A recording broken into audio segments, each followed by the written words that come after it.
All right, and three, two, one. Why am I not hearing my headphones? God damn it! I thought I had that shit set up. I don't know what's going on. The headphones I thought were working just a second ago. Stand by. Let me take a look. I'm gonna plug something else into something else. I'm still missing my Caleb, to be honest with you. Caleb, he was pretty good at doing some of this stuff. All right, so I plugged that into that. I plugged this into this. I got that. Hit that button there, and I got this. Oh, you know what? God damn it!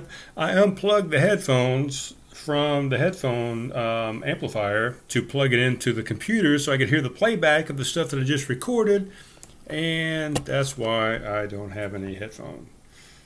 So we'll do this. We'll plug this. Oh, there it is. I can hear myself perfectly now. Really good, actually. Oh my God, that's a great audio. So, welcome to the podcast, guys. Craft Conversations here. I'm not going to go into the big intro, but I'm going to craft a conversation with myself, and we're going to talk a little bit about craft beer. So, here's what's going on. We're going to do a little short ad. I'm not going to do the big long ads that I've been doing here recently. For this episode, we're just going to do a little short ad. So we got the Keto Dojo. You've heard about before. It's on Facebook. If you want to get in shape, if you want to change your diet, if you want to get that bathing suit back on that you've been wanting to get on for the whole summer. Summer's halfway gone. But if you want to get into it, I tell you what, within the next month, you could be 15 pounds down, and you could be into that bathing suit and be looking hot. So get on over to the Keto Dojo. Those guys over there are doing some good things. They got some recipes. They got some good support. TheKetoDojo.com. That's on Facebook. If you want to think about publishing some books, the Lulu.com is a great place to go. LULU.com. I've got a book over there called It's All Fun and Games Until. I published that book a few years ago, and it's a great book. Go look it up. Check it out. And if you want to publish your own book, Lulu.com, LULU.com. Also, I work over at Oak Road Brewing Company. If you want to check out Oak Road Brewing Company, they just celebrated their third year back on the 23rd of June. I work over there from, Thursdays, sometimes I work Fridays, Saturdays. This week I'm working Fridays. If you want to check it out, come on over. I'm working Friday night. They're a German-style kind of forward brewery, so if you like German beers, they've got the style down to a T. Come on out and enjoy some beers at Oak Road Brewing Company. All right, so what do we want to talk about this week? I don't know. A lot of stuff going on. I've been out and about. I'm going to be honest, I'm trying not to drink as much beer as I've been drinking. I've been drinking a lot of stuff, a lot of beer, and, especially if I'm running a Keto Dojo, right? I mean, I can't be drinking beer just all the time, a lot of carbs, a lot of alcohol. Your body has to process that alcohol before it starts processing fat and getting rid of excess calories on your body. You can't produce ketones, so trying to cut back on the alcohol a little bit, to be honest.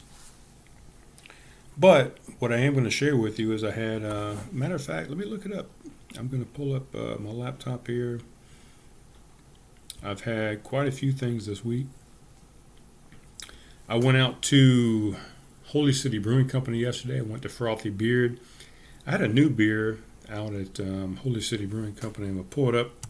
Give me just a second. I think I've got it here on my Instagram, actually. So here, is it that one? Nope. Yeah, no, that's the wrong one. Stand by. Jesus. Oh, here we go. So Paul out there, he's the main kind of social media guy. He was there late yesterday when I got there. He was just getting off of work, and he graciously gave me a taste of the new beer that they just put out. It's called Way Out There. It's a Gosa made with hibiscus and sea salt. And I mean, Jesus Christ, that beer was fantastic.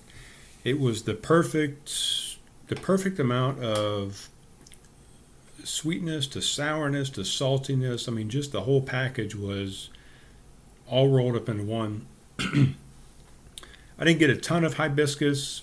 I don't even know, I'm going to be honest with you, I don't even know what hibiscus tastes like, but it was there. It was in there. The salt, the sweetness, the sour. It was just the perfect balance of a beer. He gave me a little taster of it, like a little 4-ounce taster. And I didn't get a full pour of it. I wish I would have before I left. I just didn't get around to it. I was drinking a lot of their IPAs. They have a session IPA. They have 2 or 3 different Imperial IPAs that they have on right now. And I was just kind of into an IPA phase. But that Saison, I mean, god damn it. Not a Saison. That Gosa was just phenomenal. I mean, I rated that thing very highly on Untappd. I can't even find it. I don't even know.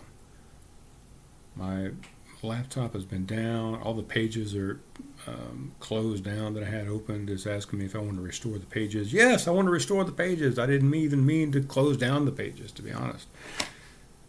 So, let's see if I can pull it up here. What is it called? I got it right here in front of me. Way out there.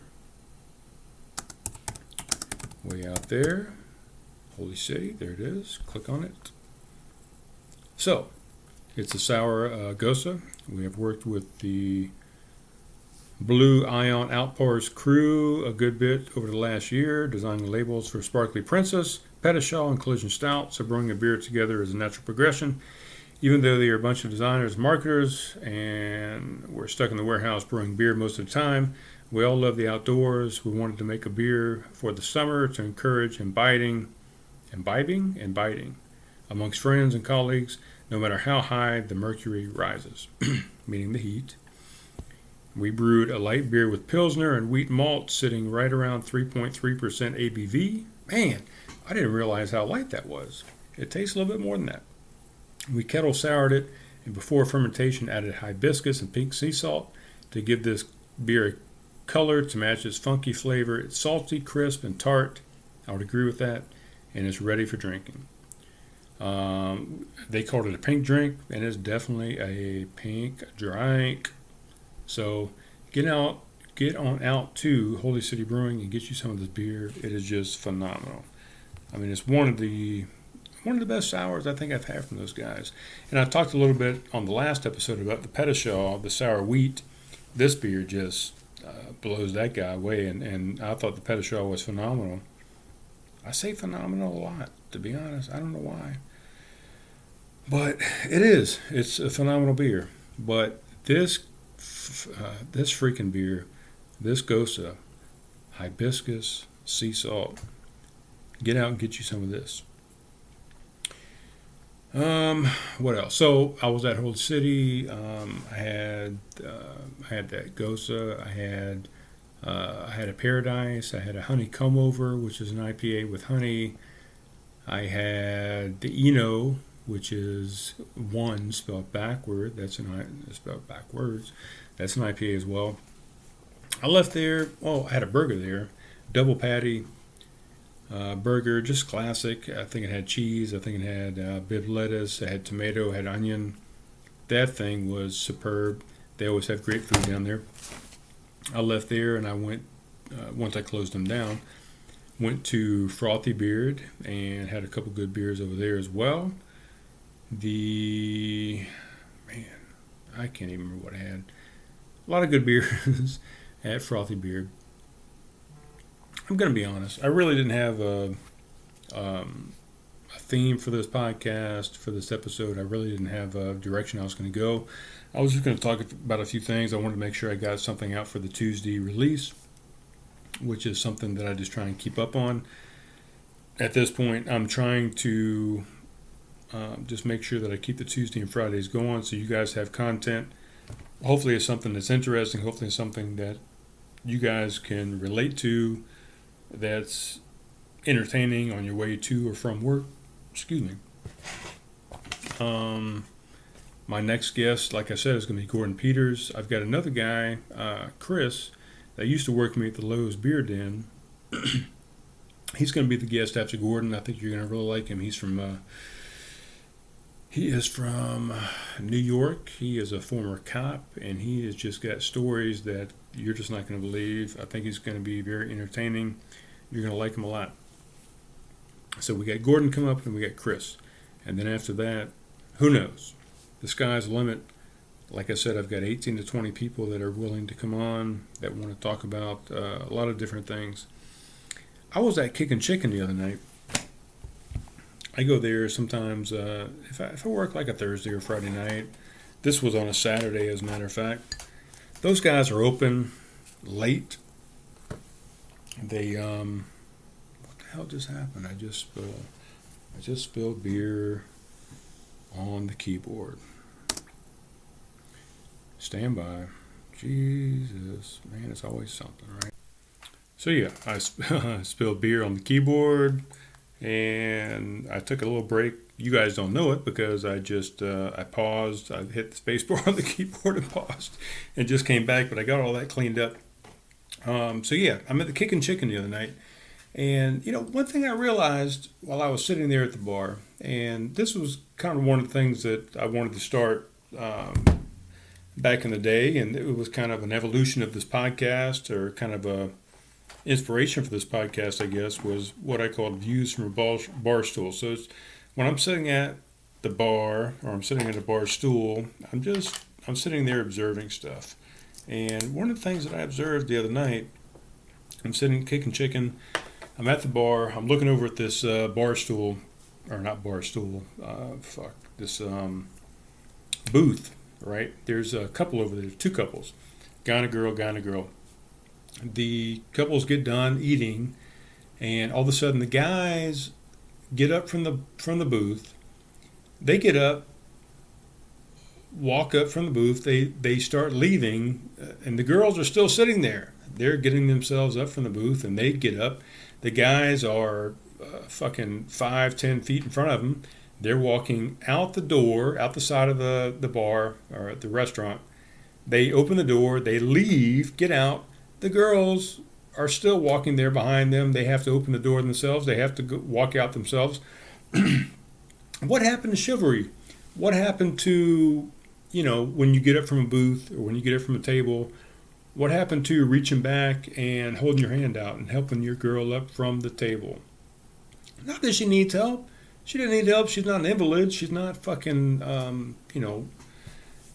destitute or handicapped or whatever, but just reach your hand out and help your girl up from the damn table. How hard is that? Reach your hand out, give her a hand, help her up, be that man. And then, these guys are walking, like I said, 5-10 feet in front of them as they're walking out. Let your girl walk with you. Let your girl walk maybe in front of you. Give your girl that respect. And then they get to the door, they open the door, they walk out of the door. The girl is still behind them. Hold that door open for your girl. Let that girl walk out. Hold the door open for your woman. Jesus. The same thing when I see people walking around downtown, or I see people walking around downtown Somerville, or just walking on the sidewalk in general. You're walking with your girl. The protocol is, let your girl walk on the inside. Don't let your girl walk on the outside. If a car jumps the curb and a car comes up and that car is going to hit somebody, let that person be you. Don't let your girl get hit. It's called respect. It's called old school, I guess. I mean, that's just the way my parents raised me. Gosh, just have some respect for your woman. Anyway, all right. So I'm sitting at the bar as well. I'm probably 9 seats away from this guy. This guy is talking to the bartender. Kind of a southern gentleman. He's got a hat on. I think he's got a dip. I don't think. He's got a dip in his mouth. He's drinking a Bud Light. I don't think he's drinking it anymore. I think he's spitting into the bottle with his dip that he has in his mouth.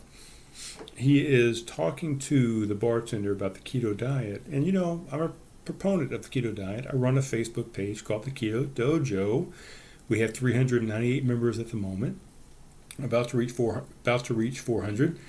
And he's talking bad about the keto dojo. He's saying, oh, or not the keto dojo, but the keto diet. He said, oh man, the keto diet, oh, you're eating all this fat, and how can you be eating all this fat and not be getting fat, and this low carb, and you're not eating a whole lot of protein, so how are you going to build any muscle, and blah, blah, blah.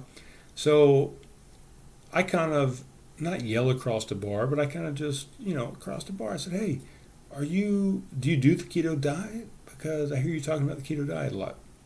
He says, nah, man, I'd never do that diet. That diet sucks. That diet's not good for people, man. It's not good. And I said, oh, really? I said, well, I kind of beg to differ. I run a site on Facebook called the Keto Dojo, and I've had great success with the keto diet. I've lost 50 plus pounds, and I think it's fantastic. This guy beelines all of a sudden down to, like I said, he's about 9 bar stools away. So all of a sudden he's like, bah, bah, bah, bah, bah, bah. He sits 2 bar stools away from me, and he starts talking about, oh, so you do the keto diet, man? What do you think of, what are you doing? What do you think about it? I said, well, I do it.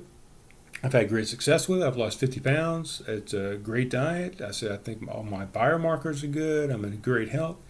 He's like, oh, man, I just can't do it, man. I like to get my workout on. My bench press, when I started doing low carb and the high fat thing for a little while, my bench press went from I was bench pressing 3 something to all of a sudden I started benching, 2 something. And I just feel like it decreased my strength. And what else was he saying? He's like, man, it eats your muscle away. And if you're not eating all that protein, you're just not going to get any muscle. And I started doing the diet, and I would fast a little bit as well. And I was losing 5 pounds a day, and it was all muscle. I could just feel it. My muscle just wasting away. And I said, man, how are you losing muscle? That's just ridiculous. Anyway, I'm not even going to get into that. I'm going to move on to another subject, because this guy was just an idiot. He was all about his bench press and his fucking biceps and his goddamn pecs and whatever. He's just being ridiculous. But with that said, I do the keto diet. I just posted a post a day or so ago. The last 2-3 weeks, I decided to kind of cycle out of the keto diet, and I said I'm just going to go back to the regular standard diet for a little bit and see what happens. So I was out and about at the bars, at the restaurants, at the just whatever, and I started just eating burgers again. I started eating cheesesteaks. I started eating French fries, tater tots. Not going off the rails, not going crazy, but just going back to maybe a standard diet that I would normally have eaten before I started the keto diet. And, it's fucking delicious. I'm going to be honest. It's, man, the things that you can eat when you're not on a ketogenic diet, or when you're not on an Atkins diet or a paleo diet or any of these other diets, when you're eating those carb-heavy meals, man, you are in heaven. To eat a burger and have that buttery bun and have, maybe a little bit of ketchup on there, maybe a little bit of mayonnaise. You got this buttery bun, you got this burger that's just flaming with fat. You got all these flavors just kind of melting together. You got these French fries. You got maybe some ketchup, that little sweetness of the ketchup. I was having a good time. The cheesesteak, all the stuff, really, with just a buttery bun. I mean, that's what really makes these things delicious. Are they good for you? I don't think so. So I did that for 2 or 3 weeks. And here's what I noticed. I noticed that I gained 10 pounds. I think a lot of it was water weight, because every gram of carbohydrate that you eat retains about 3.5 grams of water. So I think I gained a lot of water weight. I don't think I was gaining a lot of fat at this point, because I think I've fixed my metabolism. So I was not gaining a lot of fat or anything like that. I think it was all water weight, because my metabolism was metabolizing these carbs, because I'm Jesus, I can't even say this word. Metabolically, that's what I'm trying to say. Metabolically fixed. So I was processing this stuff fine, but it's the water weight. But I noticed an increased heart rate. I noticed an increase in my headaches. I noticed an increase in my heartburn. I noticed an increase in my bloat in my stomach. I noticed overall in my body I started feeling softer. So I really got to think that the ketogenic diet was beneficial to me because I didn't have all those particular symptoms that I just mentioned. When I'm on the ketogenic diet, I feel fresh. I don't have any brain fog. I feel very energetic. I feel very alert. I don't feel any of those GI issues. I feel like I'm very calm. My heart rate is very low and steady. But when I cycled off and did this carb diet and started increasing those carbs again, I tell you, I just didn't feel as well. I felt very bad, to be honest. And I know I keep saying to be honest, and God, I hate that fucking phrase too, because are you not being honest otherwise? If you're not saying that you're being honest, are you not honest at that point? So I'm going to try and stop saying that. But yeah, the ketogenic diet, I think, is, at least for me, and everybody's different. Everybody has different makeup. Everybody has a different chemistry in their body. Everybody has different blood types. Everybody has different, you might have an autoimmune disease. You might have, there's numerous things that could vary the results. But I think in general, if you look at the population of the world and society, I think diet would be the number one thing that is causing the problems with us as far as dementia, as far as Alzheimer's, as far as ADD, as far as cancer, maybe even MS, autism. All these things I think can be related back or be pushed back to diet. Now, do we have some other things? Do we have, this new Wi-Fi that's out in the air all the time, this Bluetooth? Do we have chemicals from industry and gases and just all kind of other stuff in the environment? Sure, there's a lot of stuff out there, but I think diet is the number one thing that has changed in the past 2, 3, 4 decades. That if you go back and look at the incidence of all these different diseases, and you trace it back to the time when we decided that we're going to go low fat, no cholesterol, introducing all these different grains and whole grains and let's get all this stuff into our diet. I think that if you trace that back over the past 2, 3, 4, 5 decades, you'll see that's where all these diseases and different ailments started cropping up. So I'm not going to go into that anymore. That's just where I am. So with all that said, 2, 3 weeks of that, I am definitely going back into a ketogenic diet, trying to get back into burning ketones, get back fat adapted, because I think that was a better state for me to be in. And also with that said, I'm going to cut back on my beer consumption. So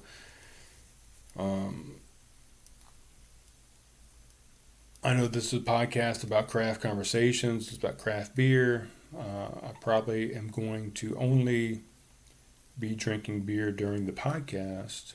If I even do that, it doesn't have to be about craft beer. It's craft conversations. It could be anything about crafts. It could be craft kombucha. It could be craft root beer. It could be craft sodas. And we've talked about this on other episodes. We've had a handful of people on that do not drink beer, and we found a different way to kind of craft a beverage for those people. Doesn't have to be about craft beer.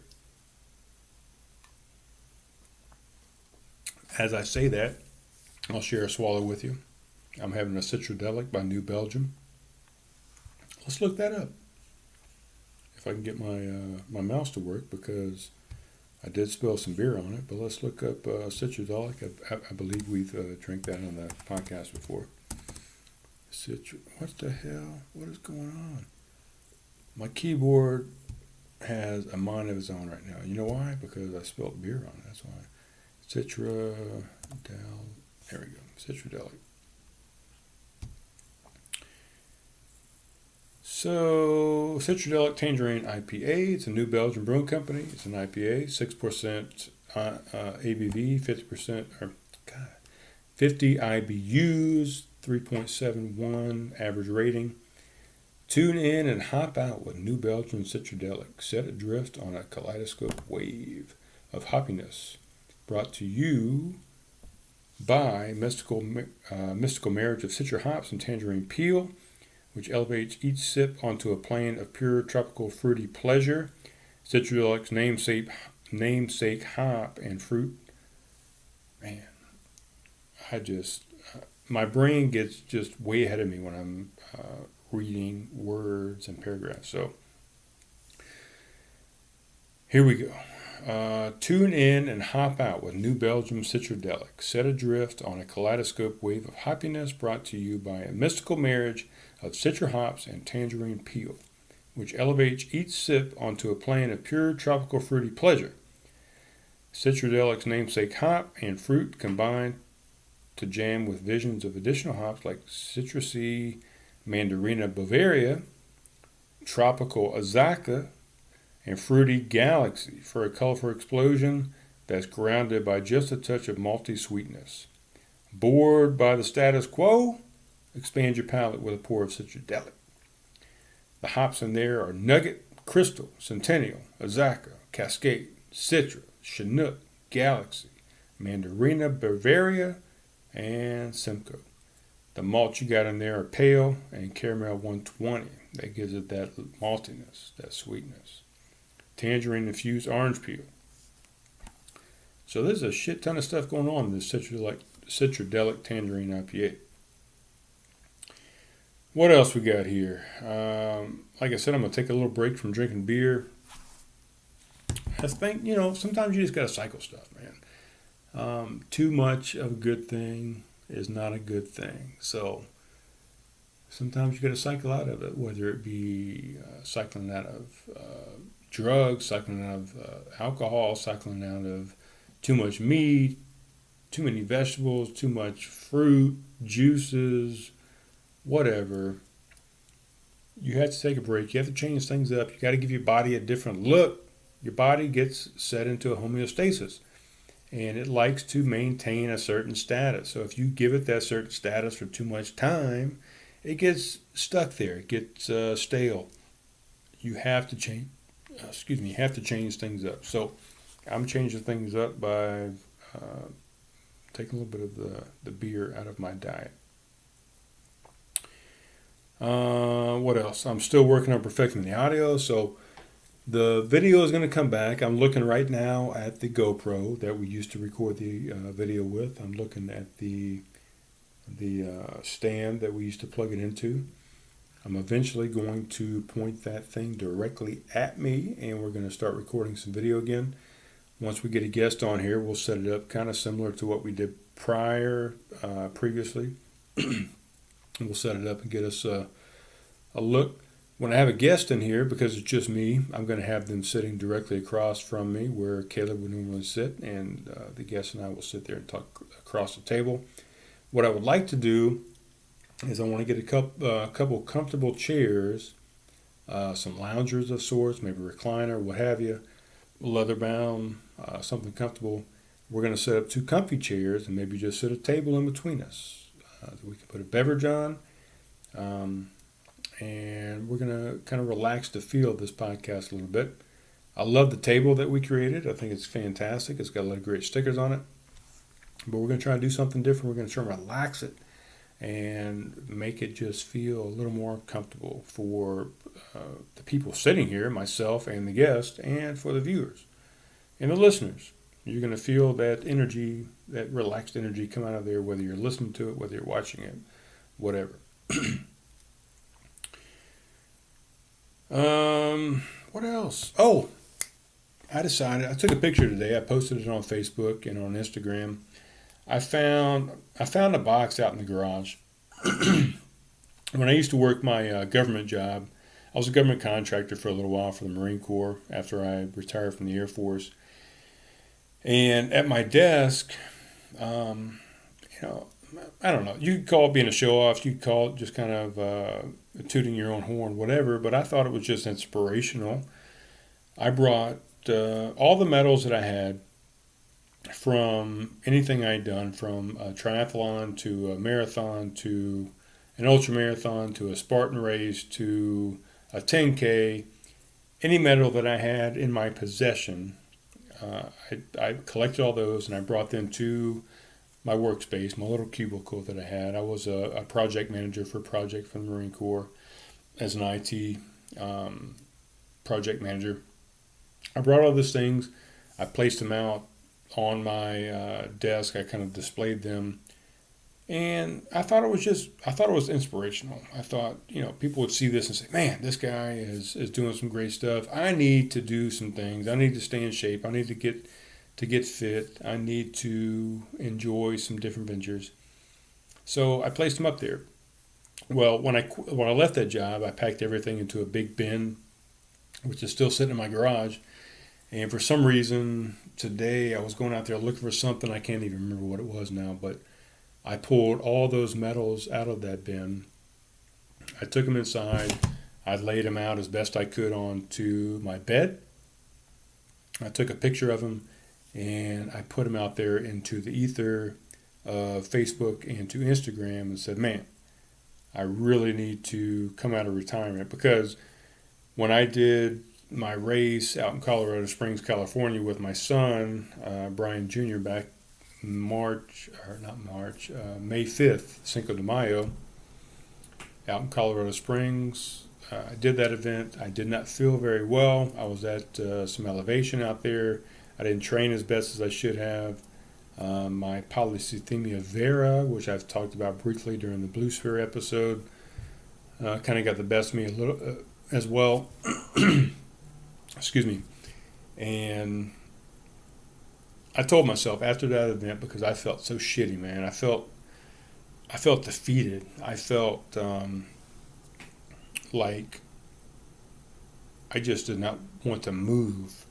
After that event, during the event, I felt like I wanted to quit. And I told myself, you're not going to quit. You're going to complete this thing.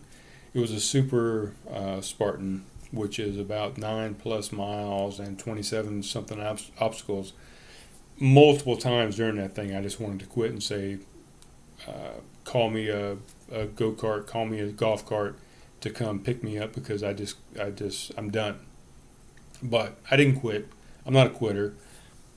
I powered through and got through it. But at the end of it, I told my son, I said, man, I think I'm done. I think I'm done with competitive racing. I think I'm done with events. I think this is my retirement. Cinco de Mayo, 2018. I'm retiring from doing events. And that's what I told myself. And that's what I did. I didn't sign up for anything else. People would ask me to do some events. My brother and some other people would ask me to do some things. And I said, no, I'm retired, man. I think I'm done. I think I've done everything I need to do. I think I've proved everything I need to prove myself. I think I've done every single thing that I can possibly do on the spectrum of events. I think that's it. Well, when I started pulling these medals and these pendants and these whatever out of this box, I literally, every time I pulled one out, whether it was the Humpy Marathon out in Alaska, or whether it was the 10K, the 40th anniversary of the Coop River Bridge Run, or whether it was the Spartan Beast that I did in Utah, or whether it was the Spartan Super that I did out in Arizona, or whether it was the Spartan Sprint that I did in Malibu, California. Every time I pulled one of these medals out, I could literally, it was like a time warp. If there is a time machine, if people invent a time machine, this would be the model that they need to go off of. Because every time I pulled one of those medals out and I looked at the date and I looked at the event, it took me back to that time that I did that event. And, oh my God, the glory, the feels, the smells, everything that I felt during those events was brought back to me in that moment when I looked at one of those medals. And I'm getting emotional right now because, man, the feeling that you get from completing one of those things, to know that you've put in the work and that you mentally and physically can do whatever you put your mind and body to. To look back at that and to realize, man, I really accomplished something there. Man, that terrain that I ran on was phenomenal. Man, it was raining that day and I got through it. Man, it was 25 degrees when I ran that zombie half marathon and I still killed it at 2 hours. Whatever the case may be, you pick up that medal and you look at it and you're just like, you're taken back in a time capsule. You time travel back to that time. Time travel is possible. So in that moment, when I started looking at all these medals today, I said, man, you know what? It's time for me to figure out what my next event is, because every time I do one, no matter how horrible I feel during the event, before the event even, I mean, you have these nerves and these things that kick in that you're just like, man, I don't think I can do this. I'm not prepared enough for this. I don't think I'm going to do this. You get to the starting line, or even before the starting line, you start getting a lump in your throat. You start feeling sick to your stomach. You're in the porta potty 5-6 times beforehand because you just have a nervous tummy. Things are just coming out of you that should not be coming out of a person. You're in the event. You're doing it. You're in the moment. You're feeling like crap. And sometimes you don't. I mean, sometimes I've had events where I've been super duper prepared for it and I feel just spectacular throughout the entire thing. But most times you're in the event and you're in the suck, as they say. But your body is going to give up way before, or your mind is going to give up, way before your body does. And, you know, I used to always tell people when I did ultra marathons and when I did marathons that it's 90% mental and the rest is in your head. So what does that mean? That means it's 100% goddamn mental. Your body can do it, and especially if you've trained for it. And even if you haven't trained for it, your body can suck it up. Your mind is going to be the limitation. So you got to tell your mind. Usually when you want to give up, you're about 40% of what you are capable of doing. So don't give up. You still have 60% to give. And I'm not one of those people that says you gave 110%. Fuck that shit. 100%. That's all you can give. Give 100%. Your body can do 100%. Your mind can do 100%. You just got to be focused and you got to do it. So with all that said, I'm going to try and find my next event that my sons and I are going to do. Every year we set forth to do a different location for a Spartan race, whether it be a Spartan sprint, which is 3+ miles and like 20 something obstacles, whether it be a Spartan super, which is usually 8+ miles and 25-ish plus obstacles, whether it be a Spartan beast, which is usually 12+ miles and 27, 28 plus obstacles. Our goal is to find a different location every single year. So we've done it and I may have discussed this in other episodes with Caleb. Let's see, we've done Georgia, we've done South Carolina, we've done Utah, we've done Arizona a few times, we've done Nevada a few times, we've done California, we've done Utah. Did I say Utah already? We have done Washington, California in multiple locations as well. And I think that's it. Well, Colorado this past year. So I think that's it as far as states go. So I'm coming out of retirement. My kids are definitely not in retirement. And we're going to do a new location this year. Don't know what it is yet. Stay tuned. We'll figure it out. What else? Oh, I was at Lowe's Foods today. I was going to Lowe's Foods. That's where I used to work at the beer den up there. They have 8 beers on tap. It's usually fantastic beer. I was at my parents today, and I was talking to them about these chips that are out there called Wisp. WHISPS. They're Wisp. They're just they're cheese crackers. They're not really crackers, and there's no breading or anything in it. It's just all cheese, and they're baked. They're very low carb, like one carb per serving. They're very high in protein because they're cheese. That's all they are. There's maybe some salt in there, some seasonings. So I was going to Lowe's Foods to get these wisps. I walk around the corner by the beer den, and I see some old friends of mine, Sherry and Evie. I've known those guys for 4 years now, I guess, around that time. They used to hang out at Homegrown Brew House all the time. They are great friends of mine. Anyway, while I was there, we were talking with the one of the beer den hosts there, Jessica, and she had just put a new beer on.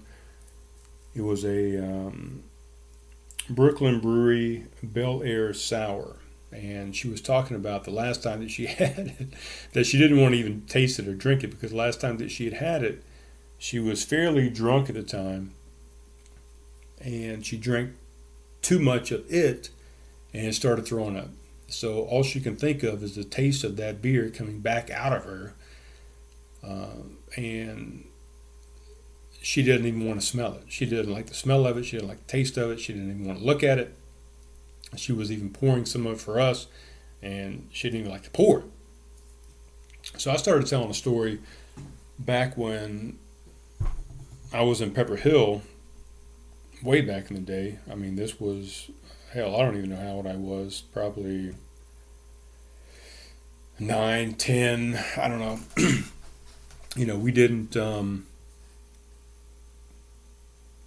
We didn't buy popcorn from the store. We didn't buy microwave popcorn. We didn't even have a microwave. So we used to cook popcorn on the stove. We throw some kernels in there and some butter. You'd shake the skillet around and things would start popping. You put a little lid over the pan and you have popcorn. You throw some melted butter in there and you got buttered popcorn. So we're eating a bunch of popcorn one night. I, for some reason, walked into the laundry room, which was right off the living room, and there was a bottle of water in there for some reason. Well, not for some reason. It was there for a reason. My mom put it there. It was a clear bottle, and it was a squeeze bottle. It had like a little spout off the top. You could squeeze the bottle itself, and this little spout came off the top, and you could squeeze water out of it.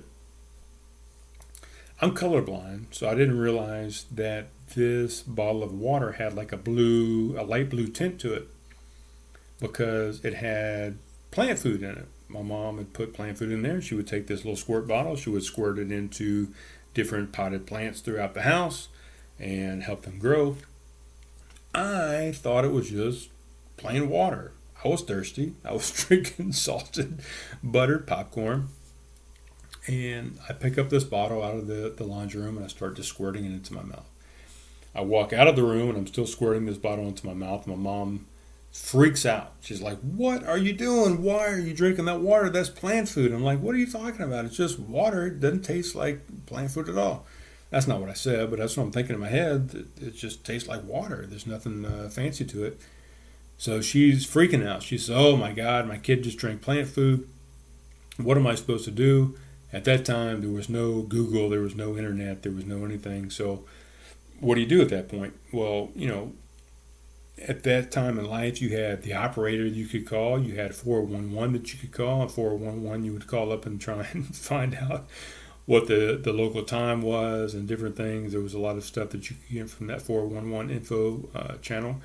Also, on a refrigerator, you would always keep different numbers. You had 411 up there. You had the operator. You had the police station. You had the fire station. You had the poison control center.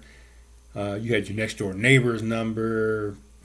A whole bunch of numbers that you had listed on the refrigerator, and you would pick up your corded fucking telephone. At that point, I think we were touchtone at the point, but before that, it was rotary dial. You had to fucking dial that damn number around. At this point, it was, I think we were into tone calling. So my mom picks up the phone. She goes to the refrigerator, finds the poison control number, calls those guys and says, "Hey, my kid just drank some plant food. What do I need to do about it? And they said, well, you need to go get some Epicaf. I think that's the name of the stuff, Epicaf. You need to, give him a couple spoonfuls of that, and let him throw that shit up. So I think we had some at the house, or maybe they ran down to the store. I think we had a red and white grocery store at the front of the neighborhood at that point. They might have gone down and grabbed some, came back, gave me a couple spoonfuls of this horrid, oh my God, this stuff tasted like ass. Horrid stuff. They gave me a couple spoonfuls of that. It made me throw up everything that was in my stomach. And when I say everything, I mean everything.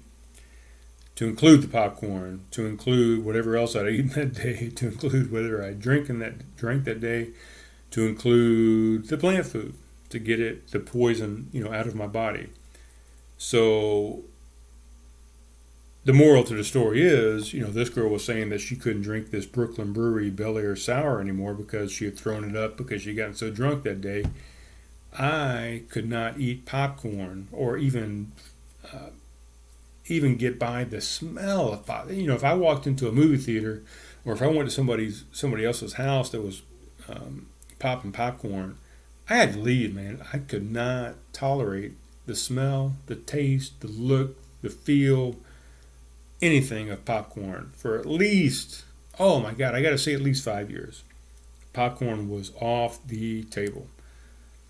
And it's all because I drank plant food and I had that Epicaf and I had to throw that stuff up, and just the thought, the taste, the smell of popcorn was not happening at that time. That's about all I got, guys. I don't know. I just, again, I wanted to do a podcast and try and put something out there that was maybe, hopefully, somewhat entertaining, that had some sense of, I don't know. I don't even know what I'm saying. I wanted to put something out there for you guys to listen to. So if you enjoyed it, please give me a like on Facebook, give me a thumbs up, give me a heart on Instagram, send me an email. Oh, speaking of that, what I would like to do, and I'm going to try and get a phone number linked up to the account where people can call in and leave voicemails. But what I would like to do from this point on, and we've mentioned it before, and we've got a couple emails, but we haven't responded to them, and I apologize for that, but life kind of gets in the way. I would like people to, send me an email to craftconversationspod@gmail.com, or send me a message on Facebook on our Craft Conversations page there, or send me a message on a post on Instagram, Craft Conversations Instagram as well. I want to talk to you guys. I want you guys to send me questions. I want you guys to send me, if you have hate mail, if you don't like something that I've done or that we've done, if you have positive comments, if you have some sort of life problem, if you got something that's bugging you, if you got some kind of issue that you just can't shake, if you got a drug addiction, if you've got a relationship problem, shoot me a comment, shoot me an email. Eventually I'm going to have a phone number that you can call in and leave me a voicemail. I want to start responding to some of these things. I want to see if I can offer some sort of wisdom. I want to see if I can offer some sort of solution to whatever is going on. I want to answer questions. I want to be a sounding board. That's the direction I want to kind of take this thing a little bit. I want to craft a conversation, of course, with whoever we have sitting across from me here in the studio. I want to talk about craft beer, but I also want to see if we can help some people. So send me an email. Send me something. craftconversationspod@gmail.com. Facebook, Craft Conversations. Instagram, Craft Conversations. Let's have a conversation.